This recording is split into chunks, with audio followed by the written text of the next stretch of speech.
زندگی کا کوئی مرحلہ ہو، کوئی کام ہو، شیطان اس میں آ کر راہ مارنے کے لیے ہر وقت تیار ہے. ہمارا نفس بھی تیار ہے، اور ہمارا شیطان جو ہم پر مسلط ہے وہ بھی تیار ہے کہ اس میرے اچھے خاصے کام کو موڑ دے دوسری طرف. اللہ تبارک و تعالیٰ نے توفیق عطا فرما دی کسی نیک کام کی، کوئی عبادت انجام پا گئی، کوئی بات اچھی کہہ دی، کوئی نیک عمل صادر ہو گیا، اللہ تعالیٰ کی نعمت، فوراً شیطان اس کو لے جاتا ہے عجب کی طرف. یہ تو میں نے بڑا کام کر لیا، یہ تو بہت اعلیٰ فعل مجھ سے ہو گیا. تو وہ ایک دم سے رخ موڑ کر گناہ کی طرف لے جا رہا ہوتا ہے.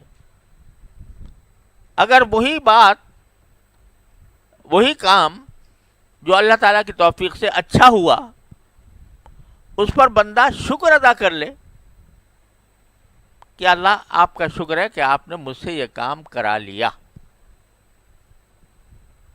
تو یہاں شیطان کا راستہ بند ہو گیا. اسی لیے کہتے ہیں کہ شکر جو ہے وہ بہت سے باطنی امراض کا جو ہے وہ علاج بھی ہے، اور اس سے باطنی امراض سے بچانے کا ذریعہ بھی ہے. کوئی بھی عمل اللہ تبارک و تعالیٰ جس کی توفیق عطا فرما دے، نیک عمل، تو اس پر اللہ تبارک و تعالیٰ کا شکر کہ یا اللہ آپ نے اپنے فضل و کرم سے مجھ سے یہ کام کرا لیا، میں آپ کا شکر ادا کرتا ہوں. تو یہاں سے عجب کا راستہ بند ہو جاتا ہے. اگر شکر نہ ہوا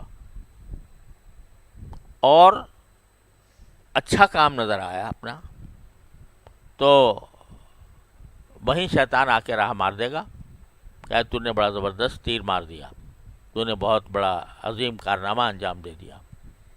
انسان کو عجب میں مبتلا کر دے گا، خود پسندی میں مبتلا کر دے گا.